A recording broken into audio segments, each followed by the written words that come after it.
بسم اللہ الرحمن الرحیم السلام علیکم ورحمۃ اللہ وبرکاتہ۔ آج میں اپنے ماؤں بہنوں اپنے دوستوں کے لیے ایک ایسا نقش لے کر آیا ہوں کہ اگر اس کے دشمن ایک سے زیادہ ہوں تو میں آپ کے ساتھ ایک ایسا نقش شریک کرنے جا رہا ہوں جس سے دشمن ہلاک بھی ہوں گے، دشمن کے مابین اختلاف بھی پیدا ہوگا، دشمن ایک دوسرے کے ساتھ جھگڑنے لگیں گے، آپ سے ان کا چھٹکارا ہو جائے گا۔ ہمیشہ کے لیے وہ کبھی بھی آپ کے ساتھ چھیڑنے کا سوچنے سے پہلے ہزار بار سوچیں گے کہ اس بندے کو چھیڑا جائے یا نہ۔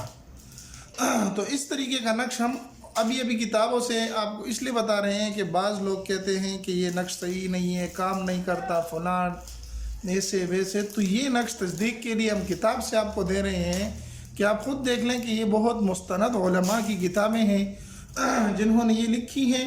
انشاءاللہ العزیز آپ اس نقش کو استعمال کریں گے جس سے آپ کا دشمن تباہ و برباد ہو جائے گا۔ جس آدمی کو کئی لوگ ستاتے ہوں، یعنی ایک سے زیادہ لوگ ستانے والے ہوں، تو یہ نقش اس کے گلے یا بازو میں ڈالنے کے لیے دیں۔ یعنی یہ نقش آپ بنا لیں، بنانے کے بعد جس کو دشمن تنگ کرتے ہوں اس کو دے دیں اور وہ اس کو گلے میں ڈال لے، ٹھیک ہے؟ انشاءاللہ العزیز دشمن کو اپنے پڑ جائیں گے، یعنی وہ اس طرح پاگل ہو جائے گا کہ وہ خود ایک دوسرے کے اوپر اللہ ان کو مسلط کر دے گا اور آپ کی جان اس سے چھوٹ جائے گی، اور آپ کے ساتھ کبھی بھی نہیں چھیڑیں گے۔ اس نقش کو آپ لکھیں، کس طریقے سے لکھیں تو آپ باوضو حالت میں ہو جائیں، صاف ستھرا کاغذ لے لیں اور یہاں سے شروع کر لیں۔ 13 لکھیں، پھر 8 لکھیں، پھر 3 لکھیں اور پھر 10 لکھیں، پھر 2 11 16 اور 5 7 14 9 اور 4 12 1 2 اور 15۔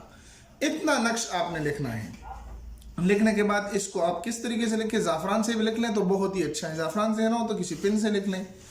اس کے بعد اس کو آپ کالے کپڑے میں باندھ لیں، سبز کپڑے میں باندھ لیں اور جس کو دشمن تنگ کرتے ہوں اس کو دے دیں اور وہ اس کو اپنے گلے میں، ہاتھ میں، بازو پر باندھ لیں۔ انشاءاللہ العزیز چند ہی دنوں میں آپ دیکھیں گے کہ دشمن کے درمیان پھوٹ پڑ جائے گی، دشمن اختلاف کا شکار ہو جائے گا اور آپ کی جان اس سے چھوٹ جائے گی۔ امید ہے کہ یہ نقش آپ کو پسند آیا ہوگا۔ اگر پسند ہے تو ہمارے چینل کو سبسکرائب کر کے لائک کر دیں، اپنے دوستوں کے ساتھ بھی ضرور شریک کریں۔ ملتے ہیں ایک نئی ویڈیو میں، تب تک دعا میں یاد رکھیں۔ السلام علیکم ورحمۃ اللہ وبرکاتہ۔